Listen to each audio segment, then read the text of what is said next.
Hello and welcome to The Sofa. Here at the World Water Week in Stockholm, my name is Eric Paglia. And in this session, we'll learn about a public-private partnership initiative, H2O Maghreb, that aims to improve industrial and municipal wastewater management practices in Morocco, while providing innovative training for young water professionals. And joining me here on The Sofa, we have Ulrika Blederi, Project Coordinator at UN Industrial Development Organization. We have Nader Imani, Executive Vice President for Global Education at Festo Didactic SE. We have Hassan El Hadiri, the Training Manager at the National Office for Water and Electricity in Morocco. And James Dumpert, Water and Sanitation Advisor at the Office of Sustainable Development at USAID. Welcome to The Sofa. Very nice to have you all with us here today. Thanks for having us. Ulrika, please tell us about this initiative that UNIDO and partners has put forward to address water-related challenges. Hi, first of all. In 2017, the project H2O Maghreb was initiated because we discovered project discovered a huge skills gap, as in many African countries as well in Morocco, in the water sector, especially on the vocational training level. So this is why we set up the project with the main aims of developing a curriculum in the water sector and developing a training program for vocational training according to the Moroccan needs. So this is a very important point. The first point is also that we established a training hub in Morocco that is state of the art, training of trainers was of course one of the goals, so that the knowledge can stay inside the country, and those trainers train the beneficiaries, so train the students on this training, and we also are aiming to train the professionals, because also there are some gaps in the professionals training. The whole project was set up as a partnership, as you initially mentioned, between the private, public and the development sector. So ONE, the Moroccan National Office for Water and Electricity, is our public partner, providing all the training facilities and also the trainers. Festo Didactic and Beyond Reality are our private sector partners, who are providing a lot of innovation, developing very innovative training tools, which Nader, I hope, is going to say something more about that a little later on. And USAID, who is the financing, developing organization, we're very happy to work with as well. And UNIDO, the United Nations Industrial Development Organization, acting as the implementing partner. So why did we choose this partnership, including the Moroccan government, namely ONE, gives us the opportunity and ensures that the training is actually accepted and really developed according to the needs in Morocco and for the students there. And of course, bringing in private sector partners ensures that this is not only the Moroccan needs, but it's also the industrial needs. And we're very happy that we're working together with the leading companies in water training to really bring the innovations that also make the change for the students and in the end for the water management sector in Morocco there. So Nader, why don't you tell us more about the innovation aspect? Why is that important in the water sector in particular? And what makes the H2O Maghreb training program so unique?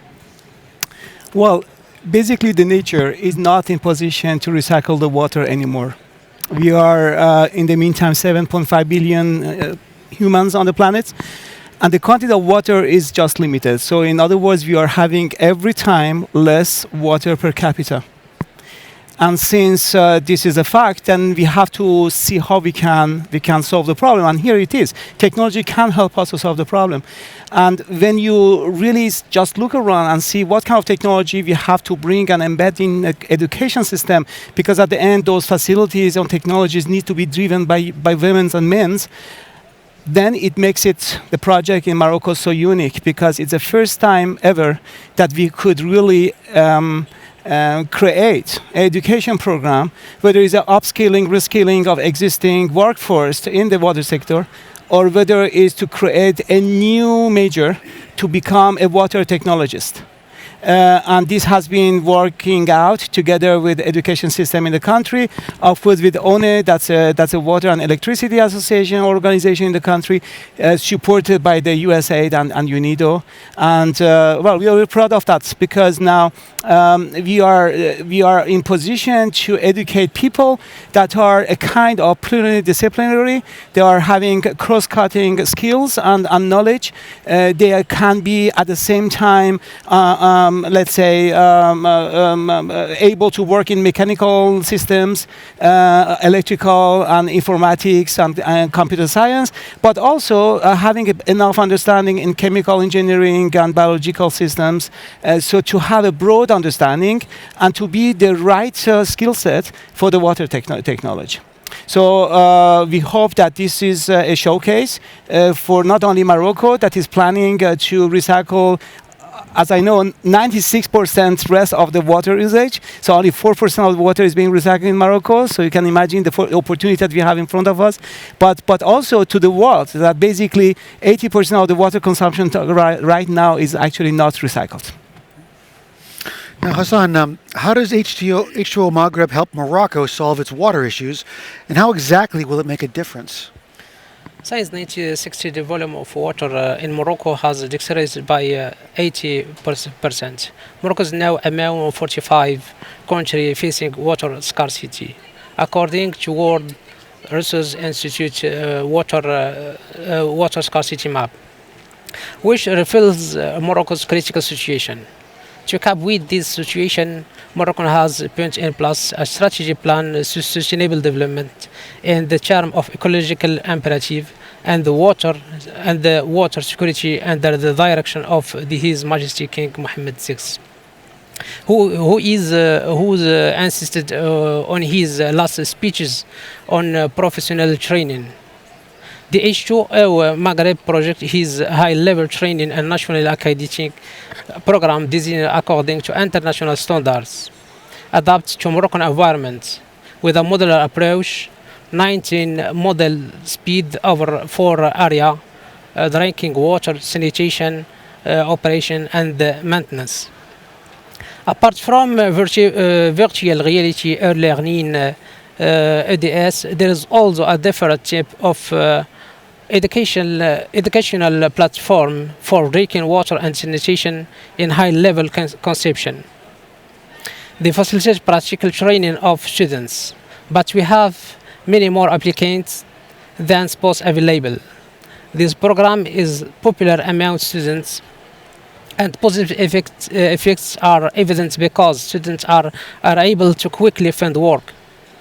It should be noted that 70% of students are women, and the recruitment rate is currently 80%. They were operational from the first day of their requirements. Thank you. And James, how is H2O Maghreb relevant for other countries, particularly in Africa? And what would you say are the main benefits for partnerships between public, private, and development organizations?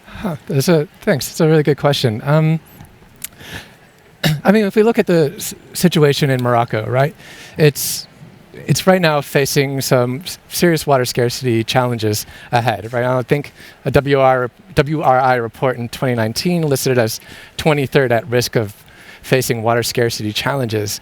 And compounding onto that is, of course, rapid urbanization, rapid industrialization, climate change challenges, and also, as we've kind of come to it, problems around not having the right types of skill sets in country to address those types of challenges.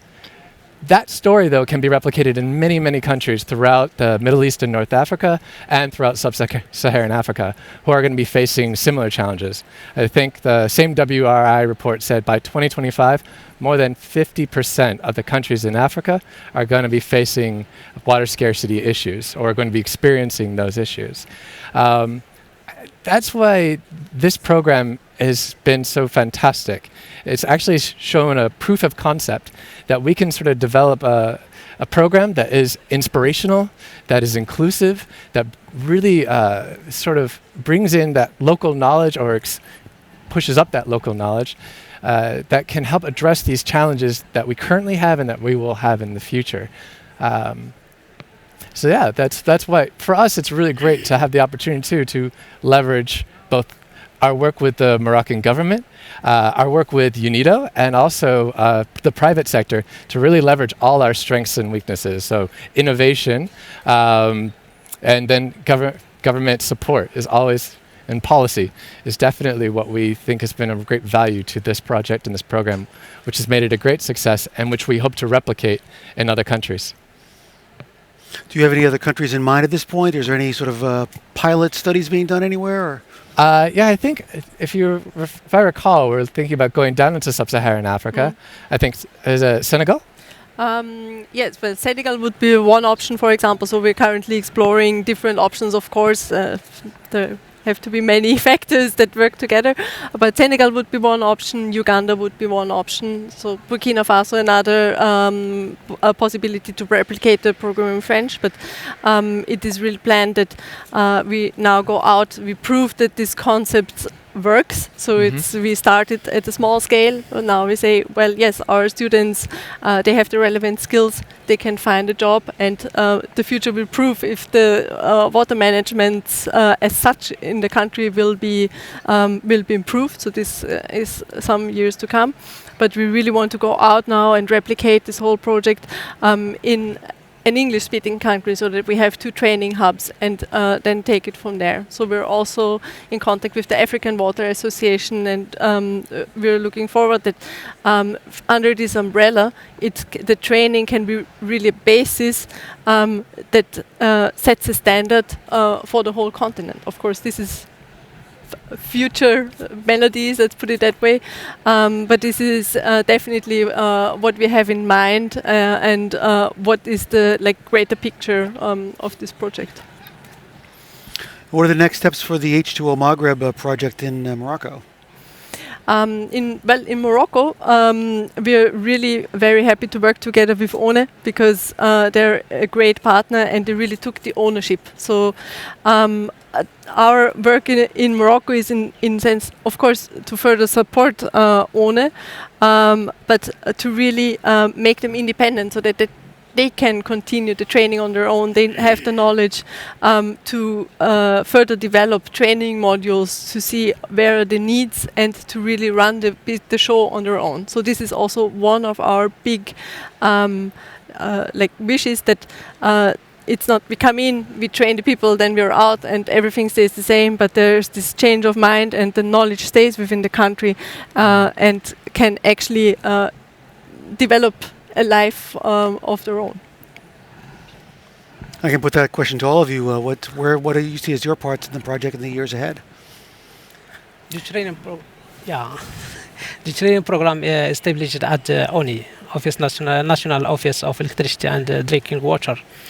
So the training will continue even beyond the project duration, and the training of trainers from other countries of MENA region and Africa to spread best practice.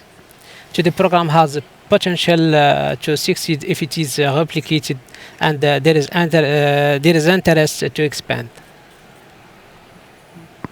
Definitely, from our side, our role is definitely to help in terms of capturing lessons learned from this program, what really worked, what could be strengthened further on, and to help work with UNIDO and our other partners to replicate it at other places. Well, from my perspective, I think the more you do in the sector of water, the more you realize that there is much more to be done. And currently, with the project that we have been doing so far, this is an experience that we have been building on 2 more projects that we have been doing in South Africa and Peru. But we realize that now we are only covering let's say, the urban dimension of it. But water usage is not only in the cities. The water is being used, as James has been mentioning. There is a huge dimension of industrialization, and industrialization is tremendously consumption of water. So, what do we do with the recycling of water from the industrial sector and also from the mining sector? And how do we really use these technologies also in terms of desalination?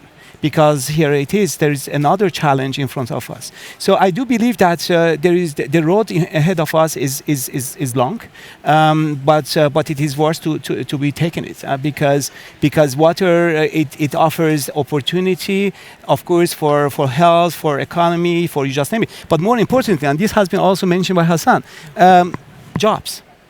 This is really double usage. Not only we bring a better quality of life for all humans, but also at the same time we create jobs and opportunities in those cities and in those industries. So for people to manage the water, which is really becoming a very important resource for life. Yeah. Well, it seems like H2O Maghreb has quite a few benefits, and thank you for sharing those with us here on the sofa. And best of luck with the years ahead, the work in Morocco, and rolling the project out to other countries in Africa and beyond. Thank you. Thank you. Thank you for having us. And thanks for joining us here on the sofa. Stay tuned for more sessions throughout the World Water Week.